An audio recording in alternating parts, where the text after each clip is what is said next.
Yeni bir videomdan, yeni bir çalışmamdan herkese merhaba arkadaşlar. Kanalıma hoş geldiniz. Bu videomda da sizinle düşük kollu V yakalı yazlık bir bluz çalışması yapacağız.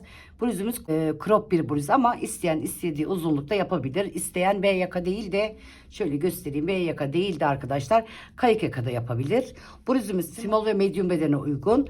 Large bedenler fazla bol sevmeyen, salaş sevmeyen arkadaşlarımıza da large bedene gayet uygun bir bluz olur. Evet, ben bluzun bütün çalışmasını videomuzun içinde paylaştım. Bedenini, ölçüsünü, boyunu, enini hepsini verdim arkadaşlar. Sadece Nako Kaliko ipimiz şeker pembe arkadaşlar. Nako Kaliko 4-4,5 numarayla örülüyor. Ben 4,5 numaralı şişimde ördüm. 100 gram ağırlığında 245 metre uzunluğunda bir ip. Renk numarası da 6668 Nako Kaliko koton bir ip arkadaşlar. %50 pamuk, %50 premium akrilik, tüylenmeyen bir ip. Gayet güzel. Yalnız bunun bloklaması arkadaşlar buhar, ben hem buhar hem bloklama yapıyorum. Sadece bazen bloklama, bazen buhar yapıyorum. Fazla açılmaz koton ipler arkadaşlar, bloklamada veya buharda fazla açılmayan bir ip. Ona göre ilmek sayısını atın. Ben small ve medium bedene uygun, dediğim gibi arkadaşlar, salaş bir bluz, small ve medium bedene uygun ördüm. Fazla bol sevmeyen arkadaşlarımız large bedene kadar ilmek sayımız uygun düşecektir. Fakat tabi el değişikliği farklı olur. Benim elim çok sık arkadaşlar. Sizin eliniz bol olabilir. Ona göre ilmek sayınızı, ona göre şiş numaranızı ayarlayacaksınız. Benim elim çok sıkı olduğu için ben 4 veya 4,5'da örebilirim. Eli bol olan arkadaşlarımız, bakın ben 4,5'da ördüm. Eli bol olan arkadaşlarımız 3,5 veya 4 numaralı şişle örsün diye tavsiye edebilirim. Güzel bir ip, şeker pembesiyle ördüm. 3 ip gitti arkadaşlar. 4. ipten çok az bir ip kullandım. Tabii ki bu da ele göre değişir. Uzunluğa göre değişir. İlmek sayısını, bütün bilgilerini videonun içinde verdim. Eğer beğendiyseniz arkadaşlar, videonun başında manken üzerinde de kısacık gösterdim. Beğendiyseniz beğenmeyi, yorum yapmayı ve abone olmayı unutmayın diyeceğim arkadaşlar.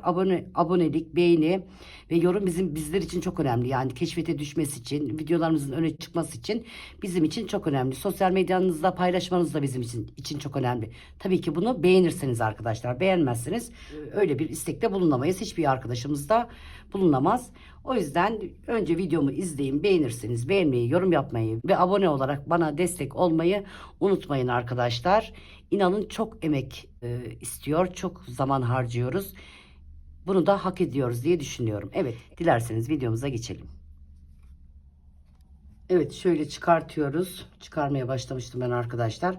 Bakın, ilmeklerimizi atarken çift kullanıyoruz. Şişimizi çift kullanıyoruz. 115 tane ilmek atıyoruz arkadaşlar. Modelimiz, onun katları artı bir ilmek. Ben kenarlara ikişer ilmek de ekledim. 115 ilmekle başladım. Bakın, 2 şişli atıyoruz. 115 ilmek atıyoruz. Modelimizi arka taraftan ters öreceğiz. Modelimizi ön tarafta koymaya başlayacağız. Modelimiz 16 sıradan oluşuyor. Şöyle yapalım.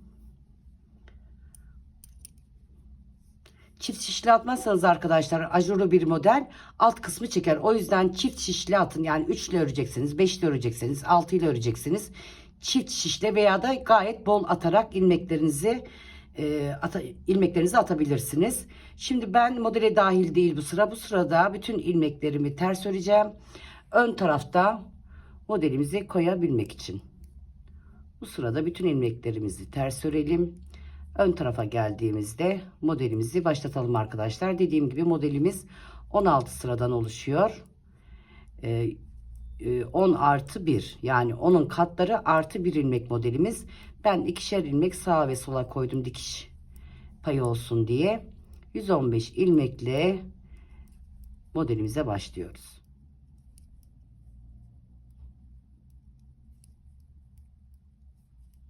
Evet, ters örerek geldik. Modelimizin birinci sırasındayız. Arka taraf modelimize dahil değil arkadaşlar. Bakın, ben fazladan ikişer ilmek koymuştum. İlk ilmeğimi örmeden aldım. 1 2. Bakın, bu dikiş için arkadaşlar. Dikiş için fazladan ilmek koydum ben. İlk ilmeğimden sonra 2 ilmek ters ördüm. Şimdi modelimize başlıyoruz. Bakın, bir ilmek ters ördüm. Bir doladım. 1 2 3. 3 ilmek düz ördüm. Bakın 3 tane ilmeğim var. Bu 3 ilmeğimi, ortadaki ilmeği ön tarafa alıyorum. Ön taraftaki ilmeği ortaya alıyorum. 3 ilmeğimi birlikte kapatıyorum.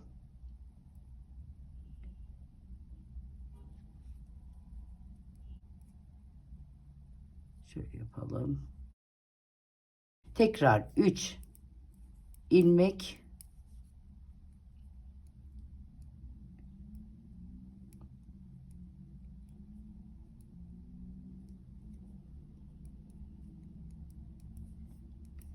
ördüm.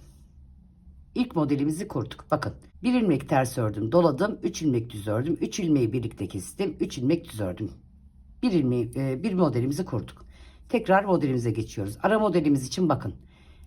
Tersi örmeden önce bir doladım, bir ilmek ters ördüm, bir doladım. 1 2 3. 3 ilmek düz ördüm.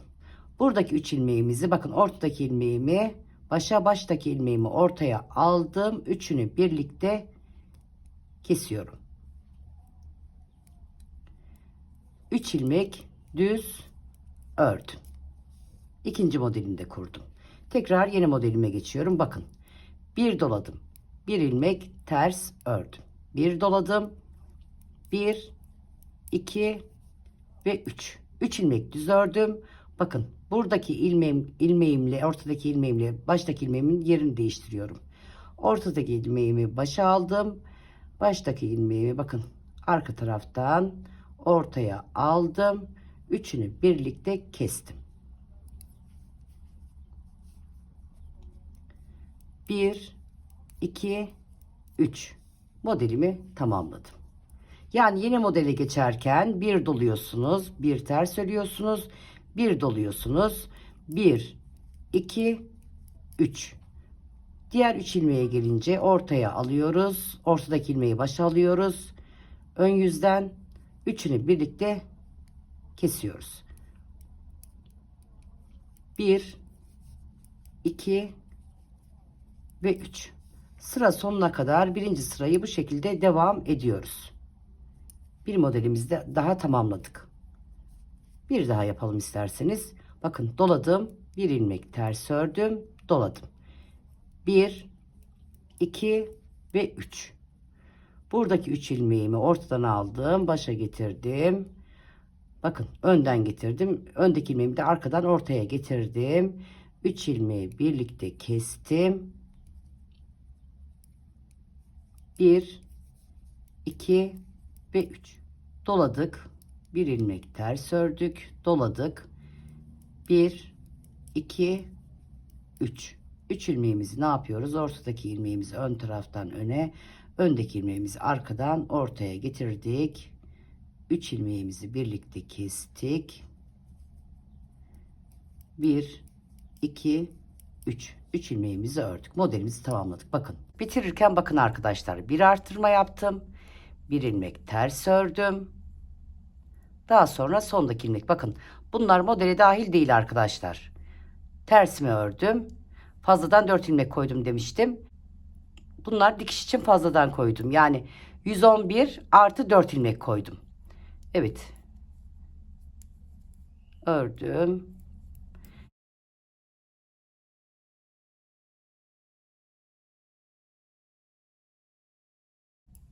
Evet, ilk ilmeğimi örmeden aldım arkadaşlar. Bakın. Arka tarafta düzlerimizi düz, terslerimizi ters. Ön tarafta bir tane tersimiz vardı. Burada düz örüyoruz. Yani 9 ilmek ters, 1 ilmek düz olarak gideceğiz. Ajurlarımıza ters öreceğiz. Bakın. Şimdi. Bakın. Modelimiz burada başlıyor. Ters ördüğüm ilmek. Bunu düz örüyorum. Bir düz, 9 ters. Bakın sayarak gidelim. 1 2 3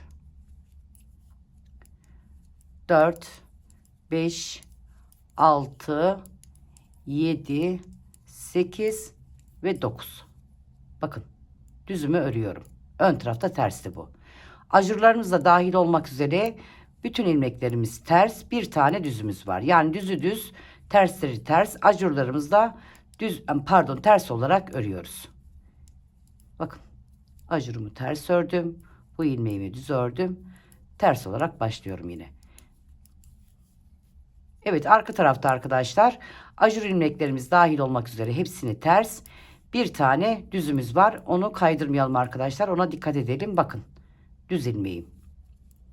Evet, bu sırayı da bu şekilde tamamlıyoruz. Terslerimizi ters, düzümüzü, bir ilmek düzümüz var. Düz olarak örüyoruz. Ajurumuz da ters olarak devam ediyor. Evet, ters ters, düzü düz olarak örerek geldik. Dönüyoruz ön tarafa. Bakın arkadaşlar, tekrarlıyorum. Şu iki ilmeğim benim modele dahil değil. Bu iki ilmeğim. Çünkü ikişer ilmek sağa ve sola ekledim. Ben 4 ilmek fazladan koydum. 2 ilmek tersimi ördüm. Daha sonra bakın modelime geçiyorum. Bir ilmek ters. Doladım. 1, 2 ve 3. 3 ilmek düzümü ördüm. Bakın bu kesim yerimiz hep aynı yere denk gelecek. 3 tane ilmeğim var. Ne yapıyorum bunu? Ortadaki ilmeğimi ön tarafa aldım. Ön taraftaki ilmeğimi ortaya aldım arka taraftan. 3 ilmeğimi birlikte kestim. Bakın. Bu hizayı kaçırmayalım. Bu hizayı bozmayalım arkadaşlar. Bu kesim ilmeği belli oluyor zaten. 3 ilmek ördüm. Bakın tersime geldim. Bir doladım. Bir ilmek ters ördüm. Bir doladım. 1, 2, 3. Bakın kestiğim yere geldim. Üçlü kestiğim yer hep ortada. Kesim yeri. Sağda solda birer ilmeğimiz var. Bu ortadaki ilmeğimi aldım. Ön tarafa getirdim. 3 ilmeğimi birlikte kestim. Modelimizin 3. sırasındayız. 1, 2 ve 3. 3 ilmeğimi ördüm. Bakın bir doladım. Ters ilmeğimize gelince sağdan soldan arttırıyoruz. Bir doladım. Tersimi ördüm. Bir doladım. 1, 2 ve 3. Bakın. Şöyle göstereyim tekrar. Kestiğimiz ilmek ortada. Sağda solda birer ilmeği var. Hemen onu alıyoruz. Ön tarafa getiriyoruz ortadaki ilmeğimizi. Üçünü birlikte kestik. 3 ilmek örüyoruz. 3 ilmek düz örüyoruz. 1, 2 ve 3. 3 ilmek düzümü ördüm. Yani her modeli bu şekilde tamamlıyoruz. Bakın bu şekilde devam ediyoruz. Şimdi tersimize geldik. Bir doladık. Tersimizi ördük. Bir doladık. 1, 2 ve 3. Bakın keseceğimiz ilmek ortada belli. Onu aldım. Baş tarafa ön taraftan getirdim. Bu şekilde 3 ilmeğimi birlikte kestim. 1, 2 ve 3. Bakın. Yanlışlık yapmayalım. Ters ilmeğimize geldiğimizde sağdan ve soldan arttırmamızı yapıyoruz. 1, 2, 3. Ortadaki ilmeğimi alıyorum. Bu şekilde kesiyorum. 1, 2 ve 3. Doladım. Tersimi ördüm. Doladım. Şimdi bu sıra sonuna kadar modeli bu şekilde 3. sıramızda bu şekilde devam edelim arkadaşlar. Bir doladık. Bir ters ördük. Bir doladık. 1, 2 ve 3. Bakın kestiğimiz yere geldik. Öndeki ilmeğimizi alıyoruz. Pardon, ortadaki ilmeğimizi alıyoruz. Ön tarafa getiriyoruz. 3 ilmeği birlikte kestik. 3 ilmeğimizi ördük. Daha sonra bakın modeli tamamladık. Bitirirken bir doladık. Bir ters ördük. Bu da kenardaki ilmeklerimiz. Sondaki ilmeğimi düz örerek bitirdim. Arka tarafa geçtim. Arka tarafta arkadaşlar düzleri düz, tersleri ters. Bakın. İlk ilmeğimi örmeden aldım. Şimdi bir düzümü ördüm. 9 ilmek ters. 1, 2, 3, 4, 5, 6, 7, 8 ve 9. Bakın ajur ilmekler dahil olmak üzere ters. Bir tane ilmeğimiz düz. Bir düz 9 ters olarak arka tarafı tamamlıyoruz. Yani düz gördüğümüz düz, ters gördüğümüz ters, ajurlu ilmeklerimizde ters örüyoruz. Evet.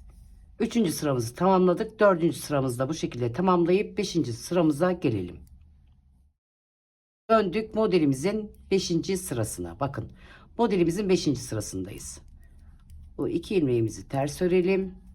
Modelimize geçiyoruz. Bakın modelimize geçtik. Bir ilmek ters ördüm. Tekrarlıyorum. Bakın arkadaşlar. Şu iki ilmeği modele dahil değil benim.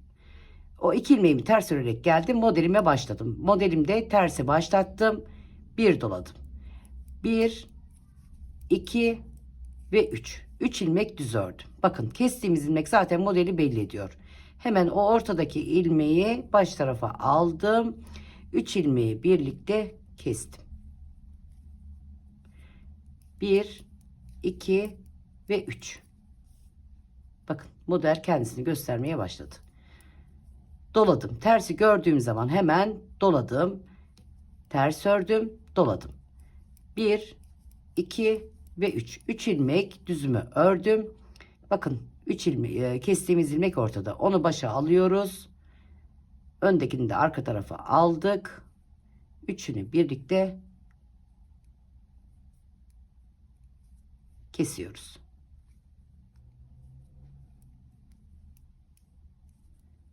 Bir, iki ve üç. Üç ilmek düzümü ördüm. Bakın ters ilmeğime geldim. Doladım. Bir ilmek ters ördüm. Doladım. Bir, iki ve üç. Ortadaki ilmeğimi aldım. Başa getirdim. Üçünü birlikte kestim. 3 ilmek düzümü örerek modelimi tamamladım. Bakın bu şekilde 5. sıramızı da bu şekilde tamamlayalım. Artık arka tarafı göstermeyeceğim arkadaşlar. Arka tarafta düz gördüğünüz düz bir tane düzümüz var zaten. Diğerleri ters. Yani ajur ilmeğimizle beraber ters örüyoruz. Evet konuşurken karıştırmayalım. Doladık, ters ördük, doladık. 1, 2, 3. Evet. 3 ilmek düzümüzü ördük. Bakın ortadaki ilmeğimi aldım. Zaten belli etmeye başladı. 5. sıramızı da bu şekilde tamamlayalım. Arka taraftan da örerek gelelim. Ön tarafa yani modelimizin şu an 5. sırasındayız. Modelimizin 7. sırasında buluşalım. Modelimizin 7. sırasındayız arkadaşlar. İlk ilmeğimi örmeden aldım. 2 ilmek tersimi ördüm. Evet modelimize geçiyoruz. Bir ilmek ters ördüm, doladım. 1, 2, 3. 3 ilmeği bakın zaten belli diyor kendisini. Karıştıracak bir şey yok. 3 ilmeğimi birlikte keseceğim. Ortadaki ilmeğimi öne alarak. 1, 2 ve 3. 3 ilmek düzümü de ördüm. Modelimi tamamladım. Evet bakın doladım. Bir ilmek ters ördüm. Doladım. 1, 2 ve 3. Buradaki ilmeğimi, ortadaki ilmeğimi başa alarak 3 ilmeğimi birlikte kestim. 1, 2, 3. Evet bakın diğer modelimi de tamamladım. Şimdi sıra sonuna kadar bu şekilde yapıyoruz. Arka tarafta da 9 ilmek ters, 1 ilmek düz. Yani düzleri düz, tersleri ters, ajur ilmeğimizi ters olarak örüyoruz. Şimdi ben 7. sırayı tamamlayayım arkadaşlar. Arka taraftan da 8. sırayı tamamlayıp 9. sırada buluşalım.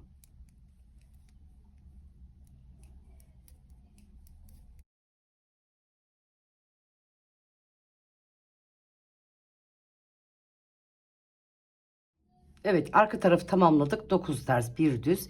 Yani tersleri ters düzleri düz olarak tamamladık. Geldik modelimizin 9. sırasına. Şimdi 9. sırada arkadaşlar buraya dikkat edelim. Önce kenar ilmeklerimizi örelim.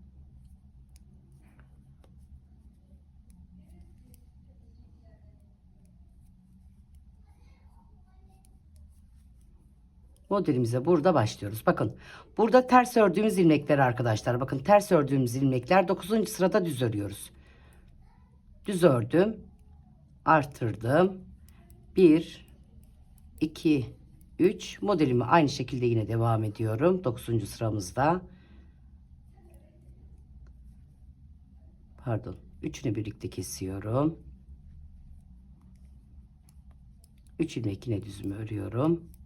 Bakın ara modelimize geldik. Terse doladık. Bir ilmek düz ördük, doladık.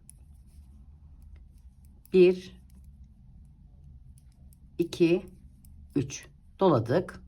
3 ilmeğimizi birlikte kestik. 3 ilmek düzümüzü ördük. Bakın bunu düz öreceğiz arkadaşlar. Doladık. Tersimizi 9. sırada sadece değişiklik olan terslerimizi düz örüyoruz. Ara modeldeki terslerimizi sağdan soldan artırıyorduk. Burada düz örüyoruz. Bir düz ördük, doladık. 1 2 3. Diğer yerlere hep aynı. Sadece ne yapıyoruz? O aradaki modeli düz örüyoruz. Burayı düz örüyoruz. 3 ilmek düzümüzü örelim. Bakın aradaki modele geldim. Tersimize doladım. Düz ördüm, doladım. 1 2 3. Bu sırayı da bu şekilde tamamlıyoruz.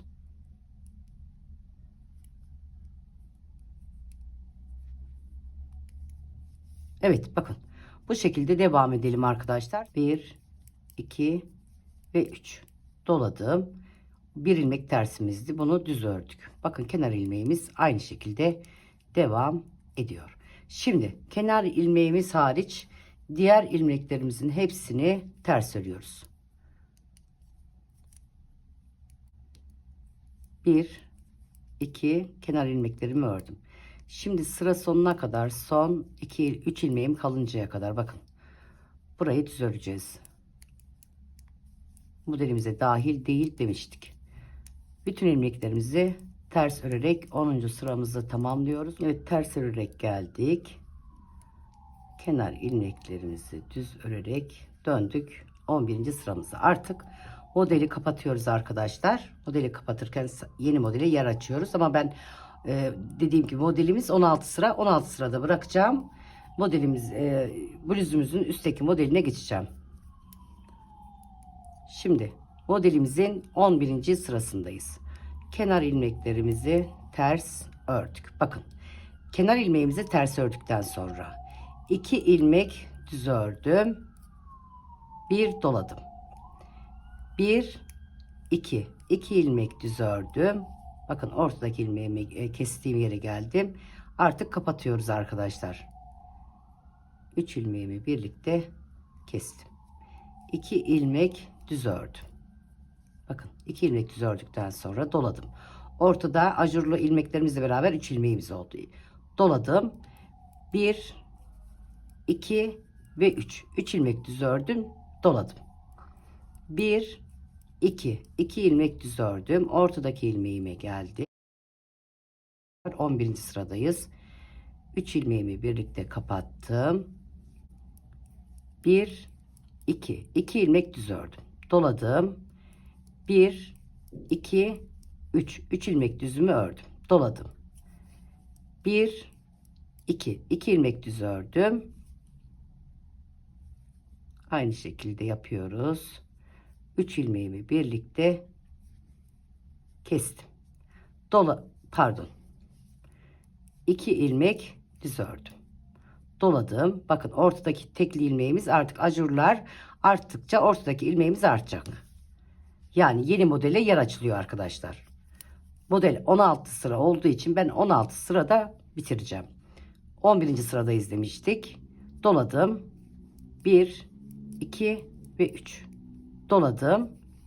1 2. Bakın ortadaki ilmeğimiz belli. Sağdan soldan birer ilmek düzümüz var. Ortadaki ilmeğimi başa aldım, kestim. Sağda solda ikişer düz örüyoruz arkadaşlar. Gitgide kapatacağız düzleri. Bitireceğiz. Yani bu tarafı açacağız, bu taraf bitecek. 2 ilmek düzümü ördüm. Bakın doladım. 1 2 3. Ortada 3 ilmek düzümüz oldu. Doladım. 1 2. Ortadaki ilmeğimi aldım. Bu şekilde örelim. Arka taraftan arkadaşlar bütün ilmeklerimiz, kenar ilmeklerimiz hariç bütün ilmeklerimizi ters örerek 13. sıramıza gelelim. Arka taraftan kenar ilmekler hariç bütün ilmekleri ters ördük. Geldik 13. sıramıza. Şimdi 13. sıramıza başlayalım. İlk ilmeğimi örmeden aldım. 2 kenar ilmeğimi ters ördüm. Evet, modelimize geçiyoruz. Bakın 1 2, bu sırada 2 ilmek olmuştu. Bu sırada 3 ilmeğimiz oldu. 3 1 2 3 bir doladık. Bir ilmek ördük. Ortadaki ilmeğimize geldik. Kapatıyoruz artık arkadaşlar, dediğim gibi. 3 ilmeğimi birlikte kestim. Bir ilmek ördüm.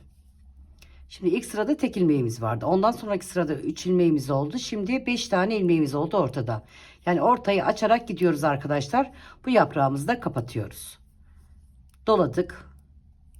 1 2 3 4 ve 5. 5 ilmeğimizi düz ördük, doladık. Bir ilmek düz örüyoruz. Bir önceki sırada 2 örmüştük. Şimdi bir ilmek düz örüyoruz. Bakın, ortadaki ilmeğimi yan tarafa alıyorum. Yani başa alıyorum. 3 ilmeğimi birlikte kestim. Bu şekilde devam ediyoruz. Bir ilmek ördük. Ne yapıyoruz? Doladık. 1 2 3 4 5. Artık doladığımız ilmekleri örüyoruz arkadaşlar. Burayı da tamamen kapatıyoruz. Doladım. Bir ilmek düz ördüm. Bakın, ortadaki ilmeğimi alıyorum. 3 ilmeğimi birlikte kapattım. Bir ilmek düz ördüm. Doladım. Ortadaki 5 ilmeğimi düz örüyorum. Artık doladığımız ilmekleri bu tarafa alıyoruz. Bu tarafa doğru alıyoruz artık. Bu yaprağımızı kapatıyoruz. Doladık. Doladık. 5 ilmek düz ördük. Doladık. Bir ilmek düz ördük. Bakın, kapatma yerine geldik. Toplu kestiğimiz yere geldik. 3 ilmeği birlikte kestik. Bir ilmek düzümü ördüm. Doladım. 1 2 3 4 ve 5. Doladım. Bir ilmek düz ördüm.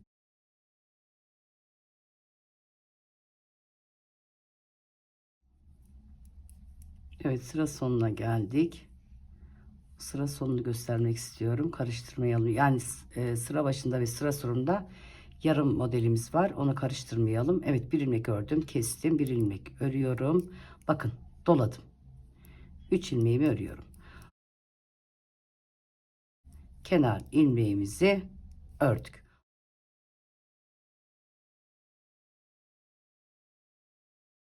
Arka tarafta bütün ilmeklerimizi, kenar ilmeklerimiz hariç bütün ilmeklerimizi ters örüyoruz. Ters örerek 14. sıramızı tamamlayalım. Modelimizin 14. sırasındayız. Bütün ilmeklerimizi ters örelim. Ön tarafa 15. sıramıza gelelim. Evet, artık ön yüzde modelimizin son sırasındayız. 15. sırasındayız arkadaşlar. Ne demiştim videonun başında? Modelimiz 16 sıradan oluşuyor. Arka tarafta 16. sırayı tamamlayıp, yani ilmeklerimizi ters örüp arka sırada modelimizi tamamlamış olacağız. Şimdi modelimizin son sırasındayız. Yani bunu örmek isteyen arkadaşlarımız, tamamıyla örmek isteyen yaprak modelini son sırasını yaptıktan sonra arka tarafta dediğim gibi 16. sırayı tamamlıyoruz. Tekrar birinci sıradan, burada bakın, yeni model için yer açıldı burada. Yani ilmek sayımız çoğaldı. Buradaki işlevi burada devam ettireceksiniz. Evet, kenar ilmeklerimi örüyorum. 2 ilmek ters olarak burada. Bazen ayrılabiliyor iplerimiz. Evet, 2 ilmeğimi ters ördüm. Ön yüzde son sıradayım. 1 2 3 4 arttırdım. 4 ilmek ördüm, arttırdım. Şimdi bakın, son kapatma işlemindeyiz. Yaprağımızın artık sağda solda ilmek sayımız kalmadı arkadaşlar. Sadece kapatma işlemi yapıyoruz. Yaprağımızı tamamen bu şekilde kapatıyoruz.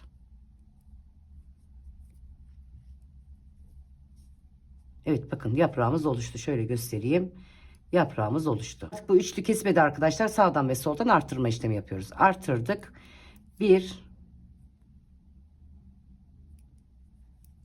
2 3, 4, 5, 6, 7 artırma işlemini yaptık. Bakın arkadaşlar, yeni model için 9 tane ilmek oluşturduk. Sağda solda arttırdık. Ortada 7 ilmeğimiz var. 9 tane ilmeğimiz oldu. Bakın yeni modele burada başlanacak. Ama benim için model artık tamamen bitti. Üste ajurlu modelime geçeceğim. Evet, doladım. Bakın yaprağımın son kapanışı. Kapatırken sağda ve solda ilmeklerimi arttırıyorum. Doladım. Sağında arttırdım. Kestim. Solunda arttırdım. Burada ortada 7 tane ilmek oluyor. Sağda ve soldaki arttırmalarla beraber 9 tane ilmeğimiz oldu. Doladık. Bakın.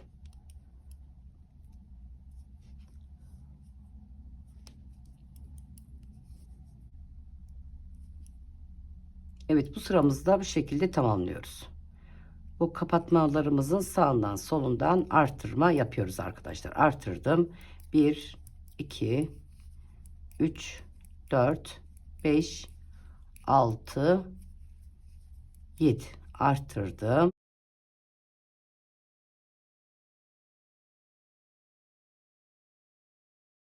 Kestim, arttırdım. Yaprağımı sağından solundan artırarak devam ediyorum. Evet, 15. sıramızı bu şekilde tamamladık. Yaprağımızı kapattık. Sağında arttırma yaptık. Solunda yaptık. Ortadaki 7 ilmeğimizi örüyoruz. Hemen sağ tarafında artırma yapıyoruz yaprağımızın. Son kapatma işlemi demiştik.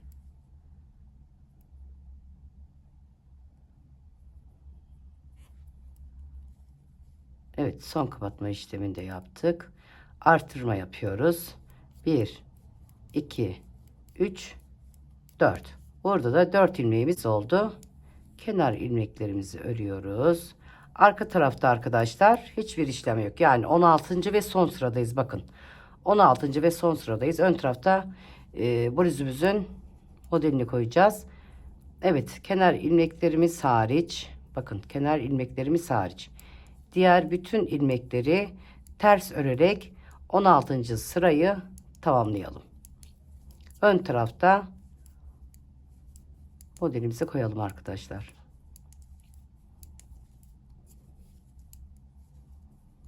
Tamamladık arkadaşlar. Yaprak dilimli olan yeri tamamladık. 16 sıra ördük. Şimdi ön tarafta modelimizi koyacağız. Modelimiz 11'in katları artı 5 ilmek. Ben birer ilmek fazla koyacağım. Sağda ve solda dediğim gibi dikiş payı olması için. Şimdi benim toplam 115 tane ilmeğim var. 115. Birer ilmekle sağdan soldan artıracağım. 117 ilmekle başlayacağım. Evet. 1, 2, şöyle yapalım. 2 ilmek artıracağız demiştim. 2, 3,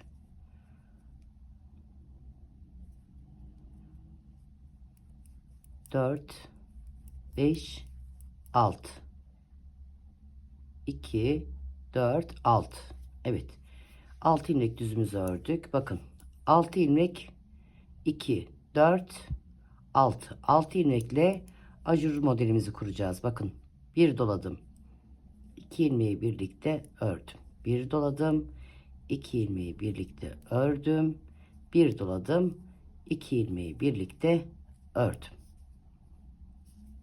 5 ilmek düzümüzü örelim. 1, 2, 3, 4, 5. Bir doladım. 2 ilmeği birlikte ördüm. Bir doladım. 2 ilmeği birlikte ördüm. Bir doladım. 2 ilmeği birlikte ördüm. 5 düz 6 ilmekle ajur modelimizi kuruyoruz arkadaşlar. Bakın. 1, 2, 3, 4, 5. 5 ilmek düzümüzü ördük. Doladık. 2 ilmek birlikte kesiyoruz. Doladık. 2 ilmeği birlikte kestik. Doladık. 2 ilmeği birlikte kestik. Evet. 1, 2, 3, 4, 5, 6. 5 ilmek düz. 2, 3, 4, 5. Doladık. 2 ilmeği birlikte kestik. 2. Doladık. 4. Doladık. 6 keserken dolama işlemlerini unutmayalım. 1 2 3 4 5 6. Evet, sıra sonuna kadar arkadaşlar 5 düz 6 ilmekle ajur modelimizi kuruyoruz. 5 düz 6 ilmekle ajur modelimizi kuruyoruz. 1 2 3 4 5 doladık. 2 ilmeği birlikte ördük, doladık. 2 ilmeği birlikte ördük, doladık. 2 ilmeği birlikte ördük. Evet, sıra sonuna kadar devam edelim. 5 düzümüzü ördük, doladık. 2 ilmeği birlikte kestik, doladık. 2 ilmeği birlikte kestik, doladık. 2 ilmeği birlikte kestik. 1 2 3 4 5 ve 6. Bakın, başlangıçta 6 ilmek, sonunda 6 ilmek. Tabi başlangıç ve sonunu 5 ilmekte bırakabilirsiniz arkadaşlar. Yani 115 ilmekte bırakıp modelinize başlayabilirsiniz.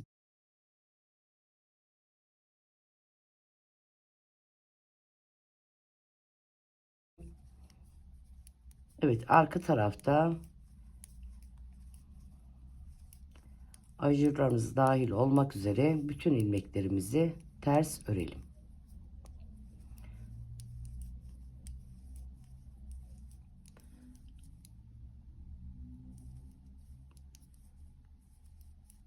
Düzler sabit olarak gidecek, ajurlarımızı kaydıracağız.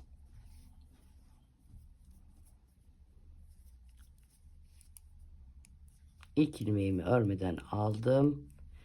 2 3 4 5 6. Bakın, şimdi burada ajur modelimizi kaydırıyoruz. 1 2 3, altta 3 tane ajurumuz var. Şimdi ilkinde ne yapmıştık arkadaşlar? Dolayarak başlamıştık. Şimdi burada bakın, ördüm, doladım, 2 ilmeği birlikte kestim, doladım, 2 ilmeği birlikte kestim, sondaki ilmeğimi ördüm. Sayalım: 1 2 3 4 5 6. Örerek başladım, doladım, ördüm, doladım, ördüm, doladım. Örerken bu aralardakini çift alıyoruz arkadaşlar. Tekrar gösteriyorum. Arada ne demiştik? 5 ilmeğimiz var demiştik. 3 4 5, 5 ilmek düzümüz var. Bunlar sabit olarak gidiyor. Sadece ajurlarımızı kaydıracağız. Bakın, burada ajurum var. Ördüm, doladım. Bakın, doladığımız ilmek arka tarafta olacak keserken.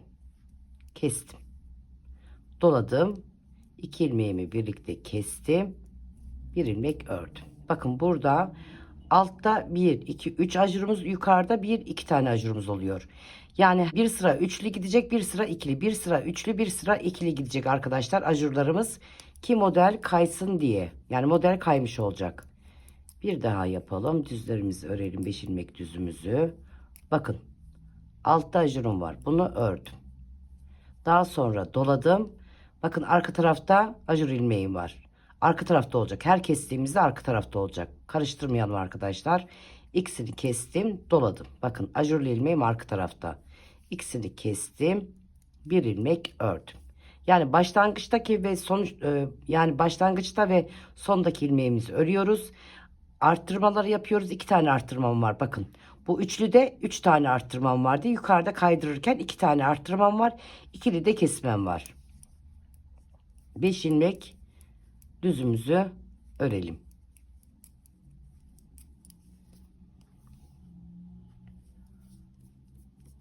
Son defa yapalım. Ördüm, daha sonra doladım. Bakın, öndeki ilmeğim örülmüş ilmek, arkadaki ajurlu ilmek. Bu keserken arkadaşlar, çifti keserken ajurlu ilmeklerimiz hep arka tarafta olacak. Kestim, doladım. Bakın, ajurlu ilmeğim, öndeki ördüğüm ilmeğim, kestiğim ilmeğim, öndeki kestiğimiz ilmek, yani ördüğümüz ilmek. Bakın, ikisini birlikte ördüm. Şimdi başlangıçta ve sonuçta ne yapmıştık? Şimdi başlangıcında ve sonunda ne yapmıştık? Örmüştük. Aralarda arttırmıştık. Bakın, 1 2, alt kısımda 1 2 3. Evet, bu şekilde bluzumuzu ilerletelim. Evet, arka taraftan ters örerek geldik. Bakın, bir daha beraber başlatalım isterseniz. Düzlerimizi örelim.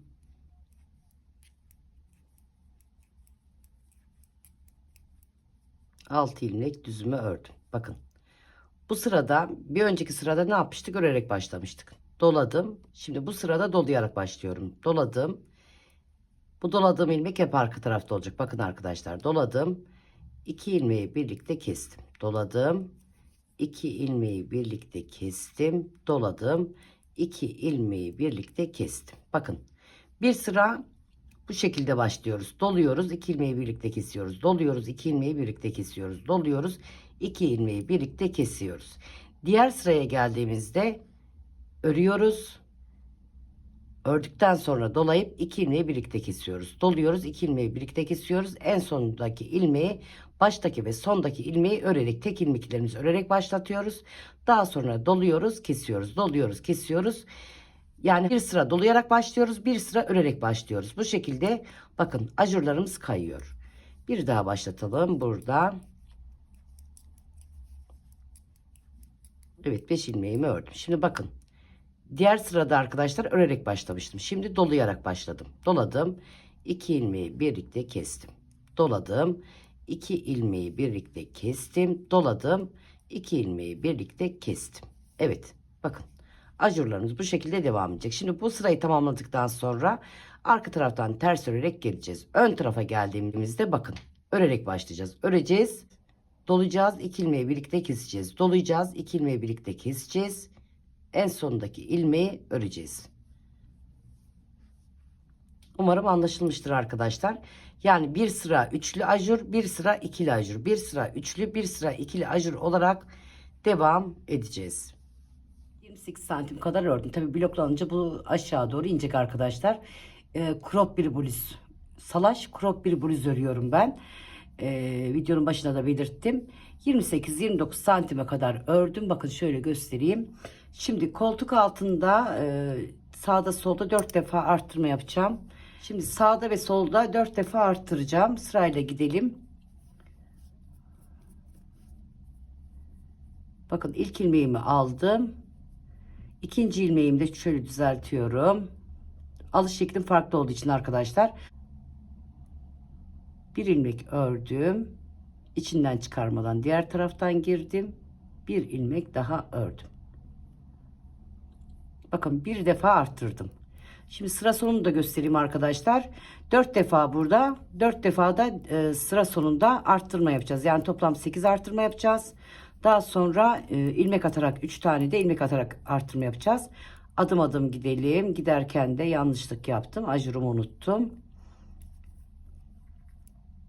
Evet. Bakın arkadaşlar. Ajur kısmına geldiğinizde karıştırmamanız için, yani bunu bu aklınızda kalırsa bu kaydırmalarda karıştırmazsınız. Arttırdığım ilmek, bakın doladığım ilmek. Doladığınız ilmek kesimde arka tarafta olacak. O yüzden bakın dolayarak başladım. 2 ilmeğimi birlikte kestim. 2. Dolayarak başladım. 3. Keserek devam ettim. 4. Doladım. 5 ve 6. Bakın 6 tane ilmek oldu. 6 ilmekle kurmuştuk ajurlu modelimizi. Bakın 1, 2, 3, 4, 5, 6. Neydi? 5 ilmekte düzümüz vardı arada. Şimdi son 2 ilmek kaldığında bu taraftan da artırma yapacağım. Bakın. Şöyle yapalım. Bir ilmek ördüm. İçine girdim. Tekrar bir ilmek daha ördüm. Sağdan soldan bir ilmek arttırdım. Evet, şimdi arkadaşlar sıra başında ve sıra sonunda bir defa arttırdık. 3 defa daha arttırıyoruz. Daha sonra devam edelim. Şimdi ben 3 defa daha sağdan soldan arttıracağım. Daha sonra bakın arkadaşlar 4 buradan 4 bu taraftan arttırdık. Kenar ilmeğimiz 6 tane vardı. 10 tane oldu. Bakın 6 ile başlamıştım. 10 tane oldu. Şimdi 10 ilmeğimiz oldu yani. Şimdi 3 ilmek daha atacağım. Bakın. Tabi siz istediğiniz gibi ilmeklerinizi atabilirsiniz. 1 2 bakın.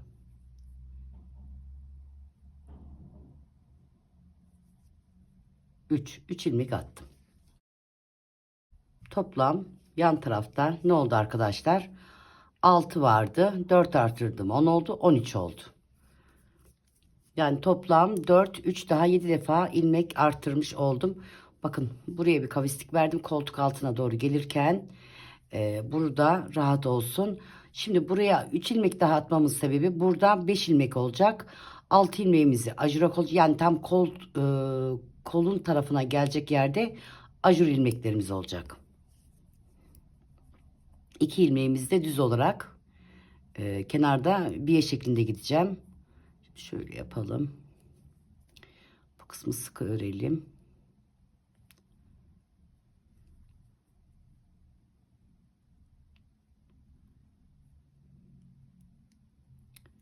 Koton ipi olduğu için telleniyor. Evet, ayrılıyor ipler.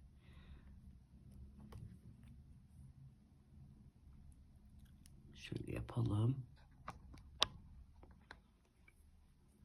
Evet, 1 2 bununla beraber 3 ilmek attık. 3 4 5 6 7. Bakın 4 ilmek arttırdım. Gittim geldim gittim geldim. Her sırada birer tane arttırdım. 3 ilmek de attık arkadaşlar. Toplam 7 tane ilmek arttırmış olduk. Bu hizada 6 ilmeğimiz vardı. Bu tarafta 13 tane ilmeğimiz oldu. Şimdi bakın şöyle yapacağız arkadaşlar. 5 ilmek buradaki gibi 5 ilmeği düze bırakacağız. Daha sonra burada ajur ilmeğimizi 6 tane ilmeğimizi ajura ayıracağız. 2 ilmeğimizi de yan tarafta biye gibi gideceğiz ki arkadaşlar kıvrılmasın diye. Yani biye olarak ikili ilmeği o şekilde öreceğiz. Şimdi diğer tarafa doğru gelelim. Orada 3 ilmek arttıracağız. Şimdi sıra sonuna doğru gelelim.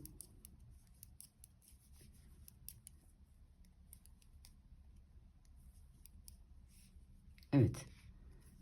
3 ilmek daha atacağız.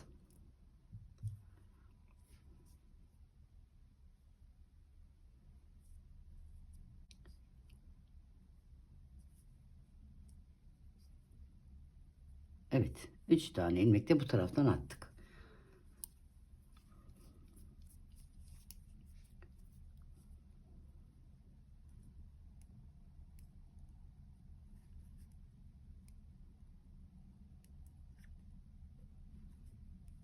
Evet, ilk ilmeğimizi düz ördük. Burada ters öreceğiz.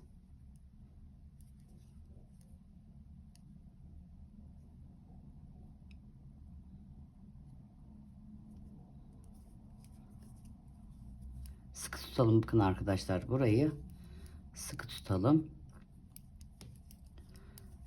Evet, sıra başına geldiğimizde 2 ilmeğimizi biye şeklinde götüreceğiz. Örmeden alacağız. Daha sonra ajur modeline başlatacağız. Arka taraftan ters örerek geldik. Burada başlatalım. Şimdi 2 ilmeğimizi örmeden aldım. Siz örerek de alabilirsiniz arkadaşlar. Bakın 2 ilmeğimi örmeden aldım. Şimdi burada 1 2 3 kaydırma modeline geçiyoruz. Yani ikili olan kısma geçiyoruz. Bakın bir ilmek ördüm, doladım. 2 ilmeği birlikte kestim, doladım. 1 2 3 4 kestim. 5 bir ilmek ördüm. Bakın 2 ilmeğimi örmeden aldım veya da örerek de alabilirsiniz veya da burayı haroşa olarak da gidebilirsiniz kırılmaması için. Bir ilmek ördüm, bir ilmek doladım, 2 ilmeği birlikte kestim, doladım, kestim, ördüm. Ne oldu toplam? 1 2 3 4 5 6 6 ilmek. Bakın ajur kısmını başlattık arkadaşlar. Neden bu şekilde başlattık? Burada kaydırma modeli. Üçlü ajur yapmışız. Şimdi ikili. Bakın burada da 2 ilmek, 6 ilmek, burası 5 ilmek olarak başlamıştık. 5 ilmek, pardon 6 ilmek olarak başlamıştık. Burası şimdi 5 ilmek oldu. Evet, 5 ilmeğimizi ördük. Bakın arkadaşlar. 1 2 3 4 5. Düzümüz 5 ilmek. Yani modelimiz zaten 5 ilmekti. 2 4 6. Ajur modelimiz 2 ilmekte düzümüz. Diğer tarafta da aynısını yapacağız. Şimdi burada bunu gösterdim arkadaşlar. Buraya geldiğimiz zaman da şöyle göstereyim. Video çok uzayacak çünkü. Bakın 2 ilmek düzümüz, 2 4 6 6 ilmek ajurumuz, 2 4 5 5 ilmek de düzümüz. Düzle başlayacağız. Ajurumuzu yapacağız. 2 ilmek de düz olarak örmeden alacağız. Arka tarafta öreceğiz. Yani kol kısmına hafif ince kol kısmına aşağı doğru inerken ajur modeliyle bitmiş olacak. Dediğim gibi kol yok bu bluzumuzda. Evet, bakın burada ne yapıyoruz? Bir tane ördük, bir doladık, 2 ilmeği kestik. Bir doladık, 2 ilmeği kestik, bir tane ördük. Yani burada ikili dolamamız var. Bu üçlüde 3 dolamamız var. Bu ikilide ikili dolamamız var. Evet, diğer tarafı da aynı şekilde başlatacağım. Daha sonra beraber yaka kısmına geçelim. Evet, burayı 5-6 santim kadar ördüm.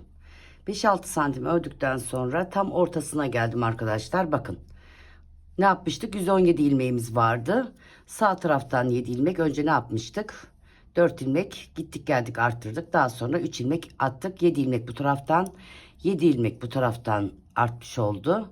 Ne oldu? 117'den 14 daha 131 tane ilmeğimiz oldu. Şimdi 131 ilmeğin 65'i bu tarafa, 65'i bu tarafa. Bir tane ilmeğimiz fazla. Yalnız tam ortalığı yapmamız için şu düzün arasına gelmesini istiyorum ben. Şimdi 65 bu tarafta, 65 bu tarafta, bir ilmeğimiz fazla. Burada bir düzümüz var. Nasıl yapalım? Şu bir tane ilmeği yedirelim. Bu tarafa alalım isterseniz. İkişer ikişer olsun. Yalnız bir tane ilmek o zaman burada fazladan olacak. Onu keserken fazla keseriz. Yapacak başka bir şey yok. Çünkü şöyle tam ortasına gelmesini istiyorum kesim yapmak için veya yakamızın kesimini yapmak için. Yani burada 66 ilmek olmuş olacak ama iki düz düz sağda solda ikişer düzümüz olacak. Bakın 3 düz buraya kaldı. Bir düz ortada zaten, bir düz buraya kaldı. Şimdi ikisini kestiğimiz zaman bu tarafa alacağız. İkişer düz olacak. Burada fazla ikişer ikişer keserken yakamızı 3 tane birden keseceğiz. Çünkü bir ilmeğimiz fazla oluyor o tarafta. Şöyle yapalım bakın. Modelimizi örerek geldik. Altta üçlü var. Şimdi ikili yapıyoruz. Bir tane ördük, doladık. 2 ilmeği birden kestik. Doladık. 2 ilmeği birlikte kestik. Bir düzümüzü ördük. Buradaki 6 ilmeğimizi tamamladık. Bakın. Ne demek istediğimi anladınız değil mi arkadaşlar? Burası 5 düz. Ortaladığımız zaman 65 65 130, bir tane ilmeğimiz fazla. Şimdi şöyle bir düzümüzü örelim. Daha sonra iki tarafa ikişer düzlek gelsin. Şunu şöyle alayım ben. Şu bir düzümüzü üzerinden atlatalım isterseniz. Şöyle yapalım. Ya da şöyle yapalım.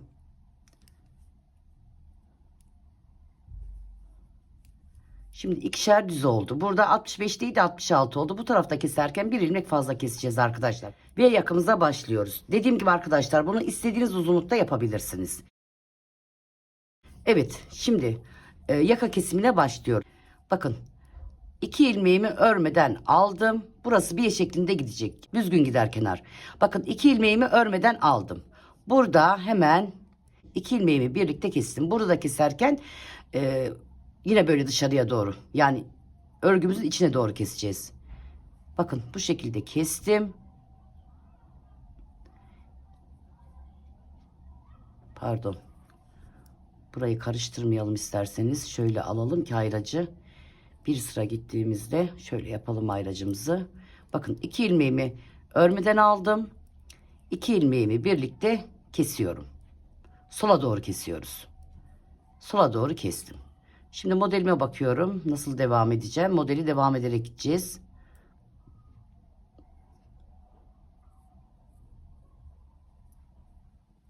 Evet, modeli devam ederek gidiyorum. Şimdi burada üçlüydü. Burada ikili olacak. Bir tane ilmeğimi ördüm. Doladım. Bir ilmeğimi kestim. Ördüm. Bakın modele uygun gittim arkadaşlar. Evet, şimdi modelimize devam ederek kestiğimiz yere tekrar gelelim. Bakın burada göstereyim tekrar ben size modeli. Bakın üçlü. Ne yapıyorduk üçlüde? Bir tane örüyorduk. Doluyorduk. Bakın doladığım ilmek arka tarafta. İkisini birlikte kestim, doladım. İkisini birlikte kestim. Sondaki ilmeğimi ördüm. Bakın 1 2 3 üstte ikili geliyor. Şimdi ben modelimi örerek arka taraftan da bütün ilmeklerimi ters örerek ön tarafa geleceğim.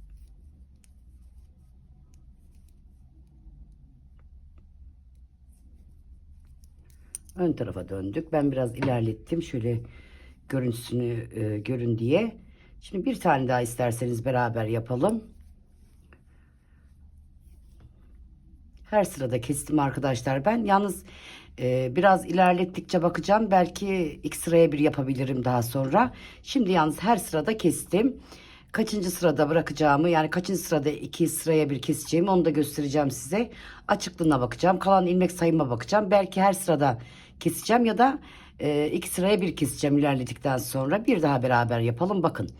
2 ilmeğimi şöyle düzelteyim. 2 ilmeğimi örmeden aldım. Burası bu şekilde gidecek. Bakın 2 ilmeğimi örmeden aldıktan sonra önüme gelen 2 ilmeğimi sola doğru kestim. Şimdi burada modeli kaybetmeyelim. Burada 1 2 3 model ikili olacağı için bakın doladım. 2 ilmeği birlikte kestim. Yani bu kesimi arkadaşlar bakın ajurlu yerde karıştırmayın. Kestim. Bakın burada 3 tane ilmeğim kaldı. Doladığım ilmek arkada. Ne yapıyorum? Doluyorum. 2 ilmeği birlikte kestim. Sondaki ilmeğimi ördüm. Yani bu ajurlu yerde ikili ikili kestiğinizde buraya dikkat edelim. Azaltıp çoğaltmayın. İlmekleriniz azalıp çoğalmasın. Evet kestim. Diğer tarafa doğru geleyim. Bir daha orada ajuru göstereyim size. Bakın. Altta üçlü. İkili gelecek, üçlü gelecek. Bakın ikili, üçlü. Yani kaydırarak gidiyoruz. Şimdi bu ilk ilmeğimi örüyorum. Bakın ajurlu ilmeğim. Ördüm. Daha sonra doladım. Bakın doladığım ilmek hep arka tarafta olacak keserken. Kestim, doladım. Bakın doladığım ilmek. Kestim. Sonraki ilmeğimi ördüm. Şimdi ben ilerleteyim arkadaşlar. Eğer iki sıraya bir kesim yapacak olursam onu da paylaşacağım sizle ya da her sırada keserek bitireceğim. Daha sonra diğer tarafa geçeceğiz. Diğer tarafı da beraber yapalım, başlatalım bu tarafı da. Daha sonra arka tarafı arka tarafta ön taraf gibi olacağı için arkadaşlar yani bu şeyleri anlattım ben size. Bakın. Bu yaprak dilimimizi anlattım. Daha sonra modeli anlattım. Sayımızı verdim. Arka tarafta hiçbir işlem olmayacağı için arka tarafta belki ense oyuntusu veririm. Ense oyuntusunda da arka tarafta beraber yaparız. Yani bunu bitirdikten sonra arka tarafı bitireceğim. Ense oyuntusunda beraber devam ederiz veya da enseyi dümdüz de kesebilirim. Evet şöyle bakın arkadaşlar. Buradan baktığım zaman 17 defa her sıra kestim. Yani arkadan öndüm, ön tarafta kestim. 17 kesimden sonra bakın 17. kesimden sonra bir sıra kestim, bir sıra kesmedim. Bir sıra kestim, bir sıra kesmedim. Arkadaşlar tekrarlıyorum. Ben kendi ilmek sayıma göre anlatıyorum. O kısmını siz ayarlayacaksınız. Toplam 17, 18, 19, 20, 22 defa kesmişim. Şöyle yapalım. 1, 2, 3, 4. 4, 6, 24. 1, 2, 3, 3, 5, 15. 24, 15 daha. 34, 39 sayalım isterseniz. 2, 4, 6, 8, 10, 12, 14, 16, 18, 20, 22, 24, 26, 28, 30, 32, 34, 36, 38, 40, 42, 44 tane ilmeğim kalmış arkadaşlar. Bu kısmın dediğim gibi bu ne kadar derin istiyorsanız bakın arkadaşlar benim ördüğüm kadar derin istemiyorsanız burada kol yapmayacağız buna. Buradaki kol arttırımından sonra yani ne kadar öreceksiniz kol arttırımından sonra ben 6 santim kadar ördüm. Siz 10 santim eğer dekolte kısmını fazla açık istemiyorsanız 10 santim kadar örün. Ondan sonra B kısmına geçin. Eğer benimki gibi istiyorsanız 5-6 santim kadar örün. Daha sonra Bakın V kısmına geçebilirsiniz. Şimdi bu tarafa başlayacağız arkadaşlar. Burayı bitirdim ben. Dönüyoruz geliyoruz, ön sırada kesiyoruz. Dönüyoruz geliyoruz, ön sırada kesiyoruz. 2 ilmeğimizi bırakıyoruz. 3. ve 4. ilmeği kesiyorduk. Şimdi burada ben bu tarafa geçerken arka taraftan kesiyoruz. Bakın bu taraftan örerek gelmiştik. Bu tarafa geçmiştik. Ben başta da söyledim. İlk önce bu tarafı yapın arkadaşlar. Ben yanlışlık yaptım. Bu taraftan başladım. Yani ilk önce sağ taraftan başlayın. Sağ tarafı kesimini yaptıktan sonra sağ tarafa direkt başladığınızda önden başlayabilirsiniz. Bakın önden kesmelere başlayabilirsiniz. Son 4 ilmek kala 2 ilmeği kesiyorsunuz. Sağa doğru, bunu sağa doğru, burada sola doğru kesiyorsunuz. 2 ilmeği örmeden alıp diğer tarafta örüyorsunuz. Aynı şekilde burada anlattığım gibi arkadaşlar. Burada anlattığımın tam tersini arka tarafta yapıyoruz. Arka tarafta keserek gidiyoruz. Ne demiştik? Sağda solda 44 tane ilmeğimiz kaldı. Şimdi ben arka tarafı da bitirdim arkadaşlar. Burada açıklamamı yaptım. İsteyen fazla dekolte kısmını açık istemezse bu kısmı, bakın arttırdığımız kısmı 10 santime kadar örebilirler. Ben ölçüleri de vereceğim diktikten sonra. Bakın arka tarafta ense oyuntusu yapmadım arkadaşlar. Zaten yeterince ilmek sayım fazla. Bir de ense oyuntusu yaparsam arka tarafın ensesini çok fazla açarım. O yüzden bakın düzler iç içe, arka tarafta aynı şekilde aynı sayıda başladım. Aynı şekilde başladım. Yaprağını falan anlattım size. Yaprağını işte üstüne aynı şekilde başladım. Aynı sayıda bitirdim. Evet, bu taraf ayraçtaydı, ilmek toplayıcıdaydı daha doğrusu. Bu tarafı herhangi bir şişime takarak geleceğim arkadaşlar. Ben önce şişe takayım isterseniz. Evet, bakın şöyle kısacık göstereceğim. Çünkü bütün videolarımda gösteriyorum arkadaşlar ben. Yan tarafı da bakın, yan tarafı da şu şekilde, ister iğneyle dikin ister tığla dikin arkadaşlar. Ben genelde tığla dikiyorum. Siz nasıl dikmek isterseniz. Yan tarafı da bu şekilde bakın. Kola arttırma başlattık biliyorsunuz. Buradaki arttırmaya kadar, yani buradaki ajura kadar kolu da dikeceksiniz. Ben şimdi bu birleştirmeyi kısacık göstereyim. En son haliyle sizinle paylaşacağım. Önce ölçüsünü vereceğim size buhar gezdirmeden önce. Yani bloklama yapmadan önce arkadaşlar. Bu sefer bloklama yapmadan direkt buhar gezdireceğim. İsteyenler bloklama yapabilir ya da hem bloklama hem buhar gezdirebilir. Bakın. İlk ilmeğimizi bu taraftan aldık. Bir ilmek bu taraftan aldık. İkisini birlikte birleştirdik. Bakın. Bir ön taraftan, ön şişimden, bir arka şişimden ilmeğimi aldım. Üçünü birlikte kapattım. Yalnız bakın, gayet rahat bu. Sıkı tutmayın. Sıkı tutarsanız omuz toplar. Bir bu şekilde aldım. Aldım. Bloklamayı da arkadaşlar, bunu da söyleyeyim size. Buhar gezdirdikten sonra dikin. Buhar gezdirmeden dikerseniz eğer, buhar gezdirdikten sonra bu yan taraflar yukarıya doğru toplar. Bunu gayet rahat bıraktığım için bunda bir toplama olmaz arkadaşlar. Ama buhar gezdirecekseniz ki bu ajurlu örgülerde buhar gezdireceksiniz arkadaşlar. Buhar gezdirdikten sonra yan taraftaki dikişinizi yapın. Evet, üçünü birlikte aldım. Bakın. Bu şekilde bakın, rahat. Ön taraftan ilmeğimi aldım. Arka taraftan ilmeğimi aldım. Bu şekilde kapattım. Evet, bakın bu tarafı kapattım. Tekrar şöyle içten göstereyim. Bakın. Gayet düzgün oldu. Şimdi burada bu tarafta bakın arkadaşlar.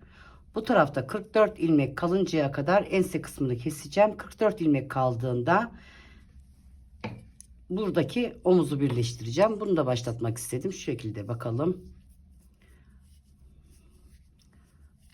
Sol tarafta 44 ilmek kalıncaya kadar kesmeye devam edeceğim.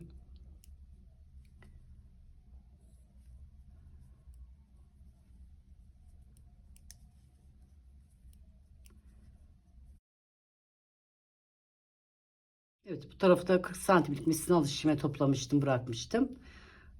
Diğer şişime geçirdim. Bakın, enseyi kestim. Enseyi biraz fazla, biraz sıkı kesmişim arkadaşlar. Fazla sıkı kesmeyin siz. Orayı ben buharla açacağım. Evet, şimdi bu taraftan ne demişti? 44 burada, 44 burada ilmeğimiz kaldı. Şimdi buradan keserek devam edelim. Evet, bu düzümüz bitti arkadaşlar. Dediğim gibi kol yok. Kol kısmına arttırmıştık. Burada kol kısmına ajur dek getirdik. Yani ajur yapmak için değil arkadaşlar. Bu kısım rahat olsun diye 4 defa arttırdım. Daha sonra bitişte 3 arttırma yaptım. 7 tane arttırdım. Bakın ajurla bitirdim. Bluzumuz çok güzel oldu. Şimdi ben ölçüsünü vereceğim bloklama yapmadan önce. Daha sonra bloklama haliyle zaten mankenin üzerinde göreceksiniz. Ben ölçüsünü vereyim size. Bakın buraya kadar, bu 4 ilmek arttırmaya kadar diyelim arkadaşlar. 4 ilmek arttırmaya kadar gittik geldik arttırdık. O 4 ilmek bitinceye kadar diyelim. Bakın şu ajura gelinceye kadar toplam. Şöyle düzeltelim. Koton ipler zaten fazla açılmaz arkadaşlar. Onu da belirteyim size. Koton ipler fazla açılmaz. Bakın 28 santime kadar örmüşüm. Kolu bu V yakaya açıklama yaptım arkadaşlar. Burada artırmadan sonra ne demiştik? 6 santim ördükten sonra yakayı açtım. Siz yakayı fazla açık istemezsiniz. 10 santime kadar örün. Daha sonra yakayı açın demiştim. Şimdi kol kısmını ne kadar uzunlukta yaptım. Bir de V yaka kısmını söyleyeceğim size. Bu dikiş yaptığımız yere kadar onu da söyleyeyim size. Bakın dikiş yaptığım yere kadar.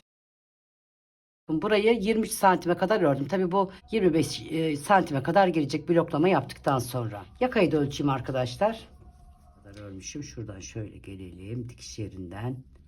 Şöyle bakalım. Şuradan şöyle bakalım. Yakayı da arkadaşlar 17 santim açıklığında örmüşüm. Yakayı 17 santim açıklığında 6 santimde bu alt kısımda bakın 6 santim demiştim. Ördükten sonra demiştim. 6 santimde burada. 20 santim. Toplam 20 santim. Tabi burası ve burası 2 santim daha.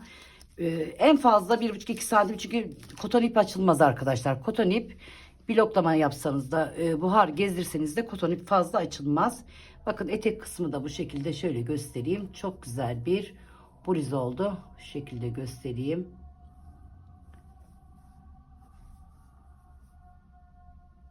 Evet. Kaç tane ipimiz gitti arkadaşlar? Dördüncü ipten çok az kullandım. Yani toplam 3 tane ipim gitti. Dördüncü ipten çok az bir ip kullandım. Dediğim gibi 4,5 numaralı şişle ördüm. 3 tane ip alacaksınız. Tabi ilmek sayısına göre değişir arkadaşlar. Bu beden small'dan large bedene kadar gayet güzel salaştıracak. Large bedende fazla belki salaştırmaz ama small'da medium'da gayet salaştıracak bir bluz oldu. Çok da şık, çok da güzel bir bluz oldu. Tamamen boyuna da bakalım. Ölçüleri verdim ama isterseniz tamamen boya da bakalım. 23 santim yukarısı, 28 santim burası demiştik. Boy uzunluğuna da bakalım. Bir de genişliğini de söyleyeyim arkadaşlar. Onu hep unutuyorum ben. Siz de soruyorsunuz.